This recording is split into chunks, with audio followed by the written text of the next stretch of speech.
प्रथम स्कंद की कथा आती है, जिसमें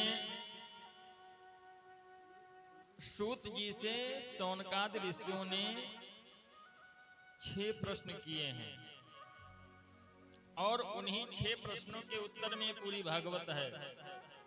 6 प्रश्न किए शौनक जी ने। शौनक जी जो हैं वयोवृद्ध हैं, बुजुर्ग हैं, और सूत जी आयु में छोटे हैं, लेकिन कथा रसपान करते हुए प्रश्न किया कि ये बताइए महाराज, प्रथम प्रश्न क्या है कि प्राणी मात्र का कल्याण कैसे। अपने स्वार्थ की भाव नहीं है उसमें कि हमारा स्वार्थ उसमें को। कहते हैं कि ये बताइए कि प्राणी मात्र का कल्याण कैसे, वो पहला प्रश्न। दूसरा प्रश्न है कि शास्त्र बहुत हैं, लेकिन समस्त शास्त्रों का सार क्या है। भाई इतने शास्त्र हैं, 18 पुराण, 4 वेद, उपवेद, उपनिषद, 6 शास्त्र, तो सबको पढ़ना व्यक्ति के लिए मुश्किल है। पूरा जीवन बीत जाए हमारा, सबका अध्ययन नहीं हो पाएगा। तो दूसरा प्रश्न है कि शास्त्र बहुत हैं, लेकिन समस्त शास्त्रों का सार क्या है। तीसरा प्रश्न करते हैं कि भगवान यदि सर्वसमर्थ हैं, जैसे लोग कहते हैं कि भगवान जो कुछ करना चाहते हैं वो करते हैं, सर्वसमर्थ है भगवान, तो जब भगवान सर्वसमर्थ है तो वो अवतार क्यों लेते हैं, बिना अवतार लिए सब कुछ कर सकते हैं। ये तीसरा प्रश्न है। चौथा प्रश्न ये है कि भगवान अवतार लिए तो भगवान के अवतार कितने हुए। पांचवें प्रश्न में कहते हैं कि प्राणी के जीवन का परम लक्ष्य क्या है, इस मानव शरीर का लक्ष्य क्या है। और छठवें प्रश्न में कहते हैं कि भगवान के जाने के बाद में, भगवान ने जब जन्म लिया और उसके बाद में जब वो गोलोक धाम को चले गए, तो उनके ना रहने के बाद में धर्म किसकी शरण में जाता है। 6 प्रश्न है महाराज, और इन्हीं 6 प्रश्नों में भागवत की पूरी कथा है। अब सूत जी प्रश्नों का उत्तर देते हैं और भागवत कथा में प्रवेश करते हैं।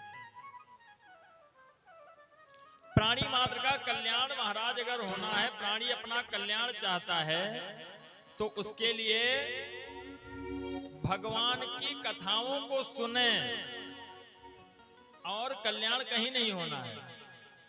अगर कल्याण चाहता व्यक्ति तो भगवान की कथा को श्रवण करे, और श्रवण करने के बाद ये नहीं, श्रवणम निधिध्यासम, श्रवण करके उसको धारण करे। ये नहीं कि इधर से सुना इधर निकाल दिया, कोई मतलब नहीं है। रामचरित मानस, ऊपर राम लिखा होता, बीच में चरित और नीचे मानस। राम को यहाँ पे धारण करो अपने दिमाग में, और उनके चरित्र को अपने हृदय में धारण करो। और जब अपने हृदय में उनके चरित्रों को धारण करोगे और मानस की बताए हुए मार्गों पे चलोगे, तो इस प्राणी के जीवन का जो परम लक्ष्य वो तुमको प्राप्त हो जाएगा, और ये जो जीवन तुम्हारा निरर्थक जा रहा वो सार्थक बन जाएगा महाराज। और कथाओं को श्रवण करके जब समय मिले, ये नहीं कि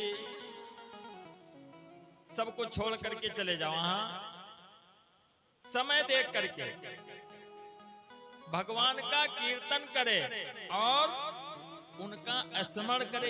इसी से प्राणी मात्र का कल्याण हो सकता है। अब लोग कहते हैं सबसे बड़ी बात यह कि समय नहीं है, भगवान का भजन कैसे करें। तो भगवान के भजन के लिए बताया कि जैसे किसी माँ का बेटा परदेश चला जाता है, तो माता जो है किचन में भोजन बनाया करती है और सोचा करती है कि मेरे बेटे ने पता नहीं खाया होगा, नहीं खाया होगा, मेरा बेटा कैसा होगा, उसको गर्मी लग रही होगी। तो इन सब बातों को ना सोच करके क्या करे, प्राणी मात्र का कल्याण होगा भगवान के भजन से, भगवान के कीर्तन से। और शास्त्र बहुत है, लेकिन समस्त शास्त्रों का सार, सूत जी कहते हैं ऋषियों, समस्त शास्त्रों का सार जो है ये भागवत कथा है। इसको सुनने के बाद में अन्य शास्त्रों को सुनने की कोई जरूरत ही नहीं है। ये ऐसी कथा है कि इसको श्रवण करके धारण कर लिया जाए तो मानव का जीवन बदल सकता है। लेकिन महाराज श्रवण करके धारण किया जाए, श्रवणम निधिध्यासम।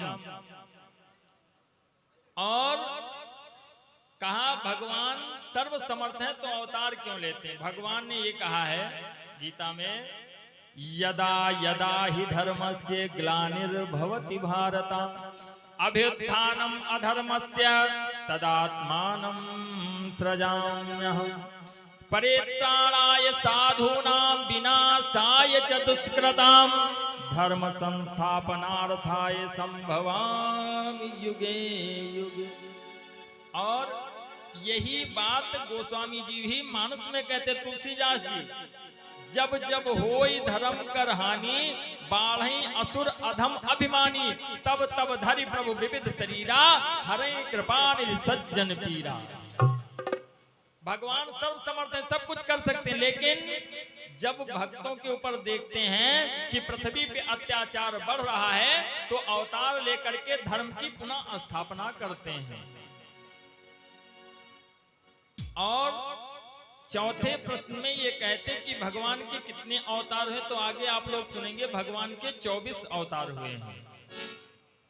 24 अवतारों की कथा आगे है। और व्यक्ति के जीवन का परम लक्ष्य क्या है? तो हमारे जीवन का परम लक्ष्य महाराज भोजन करने के साथ साथ में उस परमात्मा को प्राप्त करना, ये जीवन का परम लक्ष्य है। ऐसे प्रश्नों के उत्तर देते हुए सूत जी कहते हैं कि सर्वप्रथम में इस पृथ्वी पर कलिकाल ने जिसने कथा का रसपान किया, इस कलयुग में जिसने सर्वप्रथम में इस कथा का रसपान किया, उसकी कथा हम तुम्हें सुना रहे हैं। यदा मृधे कवरो सृंजयानाम वीरे सथो वीर गतिम गतेषु वृकोदराभि गदाभिमर्घा भग्नोरुदंडे धृतराष्ट्रपुत्रः। इतना कहा तो ऋषि वृंद कहते हैं कि ये बताइए महामुनि की इस ग्रंथ की रचना व्यास जी ने कब किया?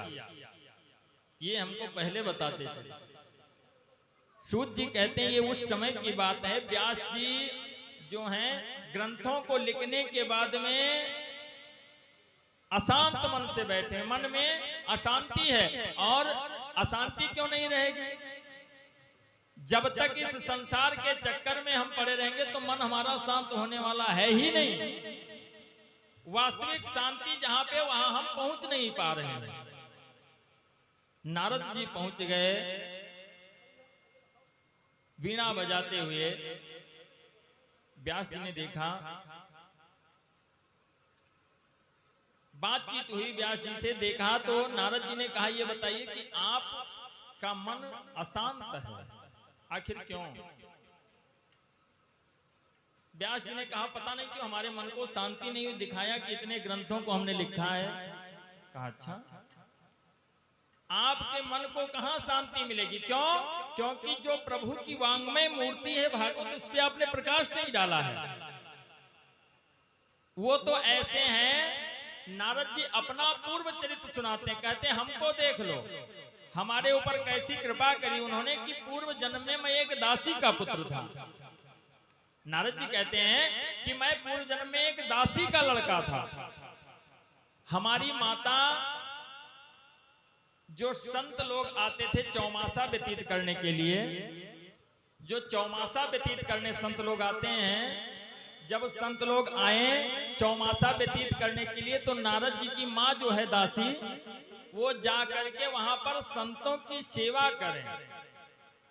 जब वो संतों की सेवा करने जाएं तो नारद जी भी उनके साथ में, छोटे से थे तो ये भी चले जाएं।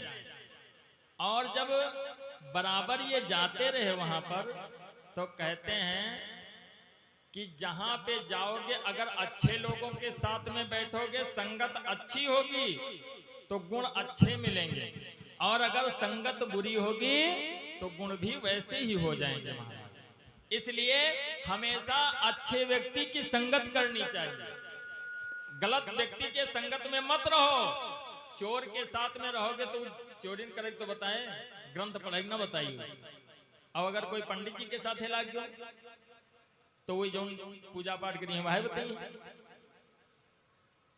आए दिन जब भोजन वहां पे संत लोग कर लेते तो जो उनका उच्चिष्ट बचता है, भोजन करने के बाद जो बचता है उसको नारद की माता जी पाती हैं और नारद जी को पवाती हैं। इस प्रकार से समय व्यतीत हो रहा है। अब नारद जी जब वहां पे प्रतिदिन जाते रहे तो 4 महीने में इनका मन इतना रम गया साधुओं के साथ में कि जब संत जी जाने लगे तो ये कहना हमहू चलबे। कहा हमको भी लिए चलो अपने साथ, हमहू बाबा हो जाओ। तो संतों ने कहा कि एक ही लड़का है, आपकी माता जी कहेंगे कि 4 महीना संत लोगन के सेवा की तो नीक हमरे ऊपर उपकार की, एक लड़का रहा वह लेगी। तो कहा ऐसा है कि जब आपकी माता जी मर जाएंगी तो तुम चले आना। अब संत लोग चले गए तो नारद जी उसी दिन से ये सोच रहे हैं कि कब हमारी माता जी मरे और कब हम चले जाए भगवान के भजन करें। धीरे धीरे समय व्यतीत हुआ, नारद जी बड़े हुए। तो जब बड़े हुए तो जैसे आज के समय में होता वैसे तब भी होने लगा। नारद जी की माँ चिंता करने लगी कि किसी तरीके से विवाह कर देती। नारद जी से कहा कि बेटा तुम्हारा विवाह कर देती, एक बहू आ जाती घर में, सुंदर जीवन हो जाए। अब नारद जी सोचे कि हम सोच रहे हैं नहीं मरे, हम जाइए भगवान भजन करे, और ये सोच रही हैं कि एक बहू ले हम फालतू हमका चक्कर में फंसे हुए हैं। नारद जी कहते हैं हमारा मन इतना लगा हुआ था परमात्मा में कि मैं दिन रात यही विनती करता था। और जब हम दिन रात पूजा करें तो हमारी माता बहुत परेशान। लड़का चोर बन जाए तो रत्ती दिक्कत नहीं है, लड़का डकैत बन जाए तो रत्ती दिक्कत नहीं है, लड़का जेब काटे लगे कोई दिक्कत नहीं, लड़का साधु न बन जाए कोई, लड़का अगर बाबा बन गया तो बहुत दिक्कत, और बाकी चाहे जो कुछ बन जाए। नारद जी की माँ चिंता में रहती कि हमारा लड़का कहीं साधु ना हो जाए, इस चिंता में परेशान है। बोलो बांके बिहारी लाल की जय।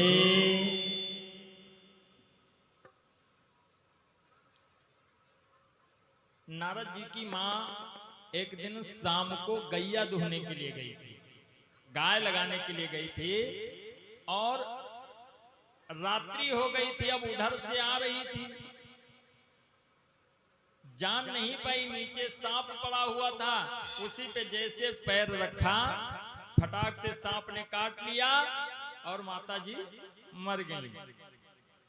जब माता जी मर गई एक भैया दौड़ करके आए, कहा भैया, कहा क्या बात है? कहा तुम्हारी माता जी मर गई। नारद जी व्यास जी से कहते हैं कि जब मैंने सुना कि माता जी मर गई तो मुझे बहुत प्रसन्नता हुई। क्यों? मेरे भजन में वो बाधा बन रही थी, कह रही थी इनका विवाह कर दूं। जाको प्रिय न राम बैदेही, तजिए ताहि कोटि बैरी सम यद्यपि परम स्नेही। जाको प्रिय न राम बैदेही, जिसको भगवान राम ना प्रिय हो, तुम्हारा कितना भी सगा हो उसको छोड़ दो। तजिए ताहि कोटि बैरी, करोड़ों बैरी के समान उसको भूल जाओ, जो भगवान का भजन न करता हो, जिसको भगवान प्रिय ना हो। महाराज प्रहलाद ने पिता को छोड़ दिया, भरत ने माता को छोड़ दिया। त्याग ऐसा होना चाहिए, और सत्य की राह से अपने को हटने मत देना। कर्म करो पर ध्यान रहे, पथ छूटे ना। कौन सा पथ? सत्य का पथ, धर्म का पथ। हरिश्चंद्र जी की कथा आपने सुना होगा। तारावती लेकर के गई पुत्र के शव को, स्वामी ये मेरा पुत्र है।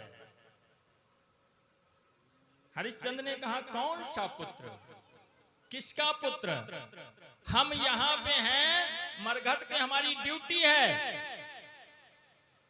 हम अपने पथ से अलग नहीं हो सकते, भले हमारा पुत्र हो, लेकिन बिना कर लिए इसको हम यहाँ पे जलाने नहीं देंगे। ऐसा सत्य होना चाहिए भगवान को प्राप्त करने के लिए, तब भगवान मिलते हैं महाराज, ऐसे नहीं मिलते हैं।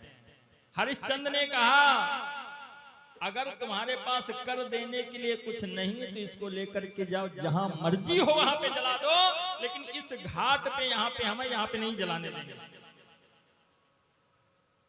माई बाप कौन हो ऐसा पिता होगा जिसका मन ऐसा कहने के लिए आतुर हो जाएगा? वही हो सकता है जिसको परमात्मा की प्राप्ति करने का उसके हृदय में विचार होगा, वो ऐसा कर सकता, बाकी सब लोग नहीं कर सकते हैं। ऐसा मना कर दिया साहब। इसलिए कहते हैं कि सत्य के पथ को छोड़ना नहीं चाहिए। भरत जी ने अपने माता को छोड़ दिया, क्यों? जो हमारे भगवान के लिए नहीं, हमारे राम के लिए नहीं है, वो मेरे लिए भी नहीं है। इसलिए कहते हैं कि भगवान की भक्ति जो है वो प्राणी के जीवन का परम लक्ष्य है। हमें भगवान की प्राप्ति करना चाहिए। नारद जी बहुत प्रसन्न हुए। नारद जी कहते व्यास जी से कि हमें प्रसन्नता हुई, हमारी माता मर गई।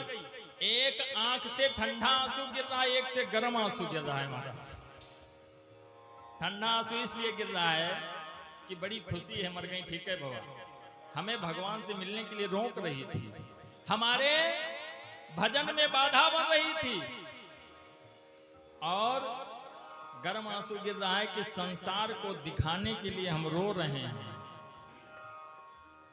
मजबूरी है, क्यों? अगर नहीं रोएंगे तो लोग कहेंगे कि देखो कैसा लड़का है, माता जी मर गई, रो भी नहीं रहा।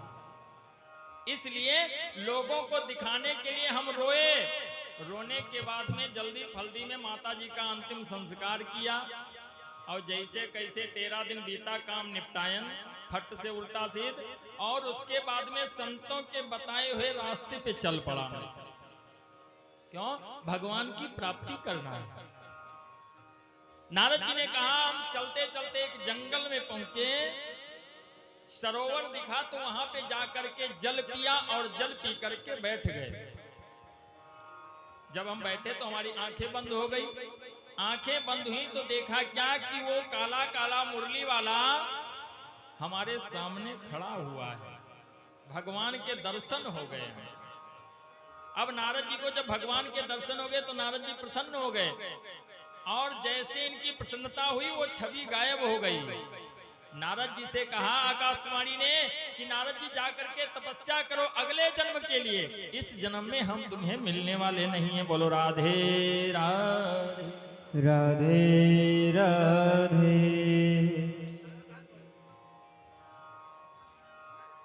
नारद जी अपने पूर्व वृत्तांत का स्मरण करवाते हुए बताते हैं कि हमने भगवान का भजन किया तो भगवान के भजन से आज हमें प्रभु की भक्ति प्राप्त हो गई। वो दासी पुत्र नारद ब्रह्मा का पुत्र बनकर के आ गया। ये है भगवान की भक्ति का कमाल। लेकिन सच्ची भक्ति होनी चाहिए, दिखावा नहीं होना चाहिए। भक्ति में दिखावट और मिलावट ये बिल्कुल नहीं होनी चाहिए। रोली मजा न देगी, चंदन मजा न देगा।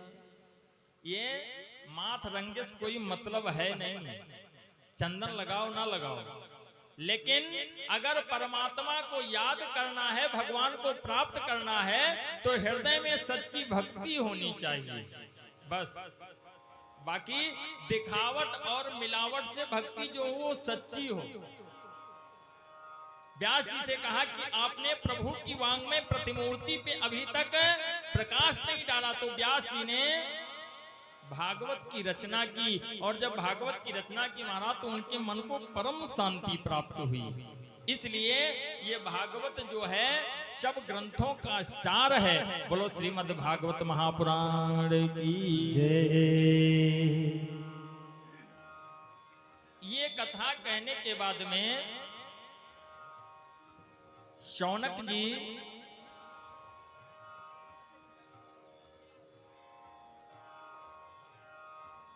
शौनक जी कहते हैं कि हे सूत जी, ये बताइए कि इस कथा को सर्वप्रथम पृथ्वी पे किसने सुना? यदा मृधे कवरौ सृंजयानाम वीरे शथो वीर गतिम गतेषु ब्रकोदरा वे गदाभिमर्का भग्नो रुदंडे धृतराष्ट्रपुत्रः। महाभारत का घोर संग्राम हुआ। युद्ध कितने दिन तक चला? 18 दिन तक युद्ध हुआ। अब 18 दिन के युद्ध में महाराज कुरुवंश की जितनी सेना थी, गांधारी के जितने पुत्र थे, भीष्म पितामह बाबा सरसैया पे लेटे हुए हैं, और कर्ण जैसे धनुर्धर जो एक बाण से पूरा युद्ध समाप्त कर देते, वो सब समाप्त हो चुके हैं। क्यों? ऐसा क्यों? वीर इतने थे भीष्म पितामह जिनको इच्छा मृत्यु का वरदान प्राप्त है। अरे मरहूं का कोई मन कहे सबसे खराब मौत है, तो मरने का मन किसका कहेगा? इच्छा मृत्यु का वरदान प्राप्त की जब तुम्हारी इच्छा होगी तब मरोगे। वो सरसैया पे लेटे हुए, बाणों से पूरा शरीर छलनी है, नथा हुआ, उस पे लेटे हुए हैं, कष्टों को भोग रहे हैं। इसलिए कहते कि कर्म हमेशा अच्छा करना चाहिए। कर्म करो पर ध्यान रहे, पथ छूटे ना। 18 दिन के युद्ध में सब कुछ समाप्त हो गया। इतनी कथा सुन करके ऋषियों ने कहा कि ये बताइए कि 2 भाई थे, सगे भाई हैं, पांडु और धृतराष्ट्र। अब इनके बीच में ऐसा कौन सा मतभेद हो गया कि इतना बड़ा युद्ध हो गया? संक्षेप में सुनेंगे। तो सूत जी कहते हैं ऋषियों, तीर कमान से और बात जुबान से निकल जाने के बाद वापस नहीं आती, इसलिए बहुत सोच समझ के बोलना चाहिए। फालतू दिन भर बक बक बक बक मत करो, और कहीं पे बोलना हो तो बहुत सोच समझ के बोलो। अगर सत्य है और सामने वाले को सुनने में अच्छा नहीं लग रहा है तो उस समय उसको मत कहो, बाद में जब समय हो तब कह दो। ऐसा सत्य भी नहीं कहना चाहिए कि पता लगे गुस्सा में आए और तुम साथ बक्के लागो लेके लाठी चल रही तुरंत आओ निपट ले। हाँ, बाद में कहिए, उसको कहिए, लेकिन जब मन शांत हो तब बताइए उसको। ये ग्रंथ कहता है। कहा सूत जी कहते हैं कि जब कथा ये महाभारत की है, सूत जी कहते हैं कि जब दुर्योधन ने अर्जुन को खांडो वन दे दिया, समझाने पर खांडो बन दिया, कहा भी है जाकर के उसी में बना ले मकान, वहीं पर रहें। तो जिनके साथ में भगवान हैं उनको क्या दिक्कत है? हमारे साथ श्री रघुनाथ, तो किस बात की चिंता? जब हमारे साथ में रघुनाथ जी हैं तो कौन सी चिंता करनी हमको? जब कन्हैया साक्षात में साथ में चल रहे हैं तो कोई क्या कर सकता है? खांडव वन में जा करके मैदानों को बुला करके इंद्रप्रस्थ बनवाया, बैकुंठ से भी अद्वितीय महल, बहुत सुंदर। ऐसी सभा है महाराज कि देखने में कोई समझ नहीं पा रहा। जब घर भोज किया तो कहते हैं भले परिवार से न बनत हुए, लेकिन जब कोनो अच्छा कार्य करो तो का आमंत्रण दे दियो, कोनो गलत बात नहीं है। तो दुर्योधन के परिकर समेत पांडवों ने उनको बुलाया, कहा भाई सब लोग हमारे यहाँ घर भोज में पधारो। सब लोग पहुंच गए। दुर्योधन क्या काम करता है? जो सूखा स्थल है वहां पे जल दिखाई पड़ रहा है, और जहां पर जल भरा हुआ सूखा स्थल दिखाई पड़ रहा, समझ नहीं पाया, और बिना समझे बूझे क्या हुआ कि सूखा स्थल समझ करके जल में कदम रखा, बस गिर गया। द्रौपदी अपने सखियों के साथ अट्टालिका पे खड़ी हुई थी। कहा ये सखी, अंधे के अंधे तो पैदा हुए थे। कहा अंधे के अंधे ही पैदा होते हैं। इतनी बात दुर्योधन ने सुना, उठ करके खड़ा हो गया, कहा द्रौपदी आज तुम्हारा समय है। ये अगर कोई सोचे महाराज कि समय बदली ना, तो बदलत समय देर नहीं लागत है। राजा को रंक बना सकता है और एक भिखारी को राष्ट्रपति बना सकता है। जब चाय बेचे वाले प्रधानमंत्री बन सकते हैं, सोचो किस्मत की बात है। समय बदल जाए बस। बच्चे शांत रहें, बोलो बांके बिहारी लाल की जय। दुर्योधन ने कहा द्रौपदी आज तुम्हारा समय है, तो तुम कह रहे हो कि अंधे के अंधे पैदा होते हैं, लेकिन जब हमारा समय आएगा तो हम तुमको बताएंगे कि अंधे की आंख वाले पैदा होते हैं, अंधे नहीं पैदा होते ना। बात इतनी सी बात के लिए इतना बड़ा महाभारत हुआ। पांडवों को बुला करके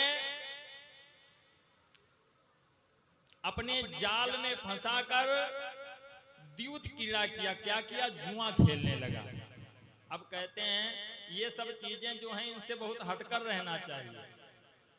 एक से एक अरबपति क्लब में लेके चले जाते हैं सूटकेस, उसके बाद वहां से खाले हाथ चले आओ जरियावत पैंट।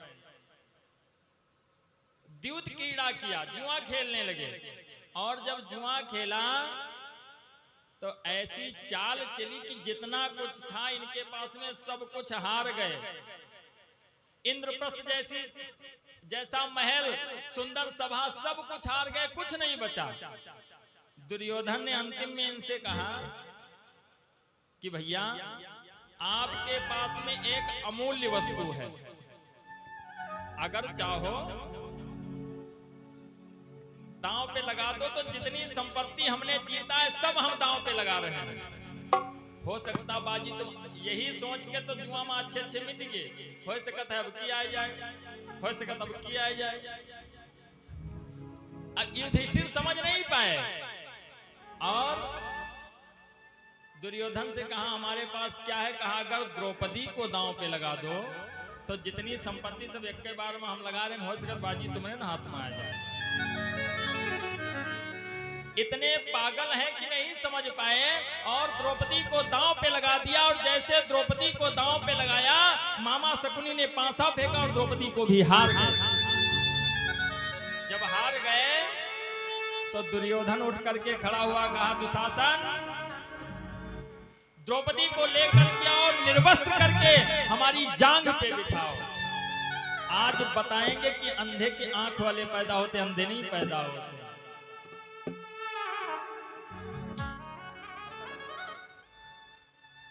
उस समय द्रौपदी ऋतुमती थी, सभा में आने के काबिल नहीं थी। दुशासन पहुंचा, द्रौपदी से कहा, द्रौपदी ने कहा मैं नहीं जाने वाली, तो केस को पकड़ करके खींचता हुआ लेकर चल पड़ा। लेकर पहुंचा सभा में। दुर्योधन ने कहा द्रौपदी अब याद करो वो समय, तुमने कहा था ना कि अंधे के अंधे पैदा होते हैं, आज हम बताएंगे। दुशासन से कहा इसके वस्त्रों को खींच करके निर्वस्त्र करो। इस सभा में भीष्म पितामह, द्रोणाचार्य, कृपाचार्य, अश्वत्थामा, एक से एक धनुर्धर बैठे हुए, लेकिन कोई दुर्योधन से ये नहीं कह रहा है कि तू दुशासन को रोक दे। द्रौपदी ने सबके तरफ देखा, 5 पति पर ऐसी गति, 5 पति बैठे हुए हैं। भीम जैसे गदाधारी जो गदा मार देते पृथ्वी फट जाती, लेकिन सिर को नीचा किए हुए बैठे हैं। कथा ये कहती कि कोई ऐसा काम मत करो कि तुम्हें सिर नीचा करके बैठना पड़े। जब तक रहो तो सिर ऊंचा करके जियो, सिर को झुका करके नहीं। द्रौपदी ने सबके तरफ देखा, जब कोई नहीं आया तो उसने परमात्मा को पुकारा, हाथ को जोड़ करके, भैया अगर आज तुम नहीं आए तो क्या होगा? द्रौपदी ने क्या किया? जैसे हम लोग करते हैं महाराज, जब संसार से मन हटता है, पहले तो ये मन फंसा रहता है, हमारे पिताजी ये सहायता करेंगे, ये हमारा परिवार है ये सहायता करेगा, लेकिन जब सबसे मन हट जाता है, कोई सहायता नहीं करता, तो अंत में क्या कहते प्रभु अब हम तुम्हारे पास में हैं, तुम्हारे आश्रय हैं, और अगर पहले ही याद कर लें, दुख में सुमिरन सब करें, सुख में करे न कोई, जो सुख में सुमिरन करे तो दुख काहे का। परमात्मा को हमेशा याद रखो। लोग कहते हैं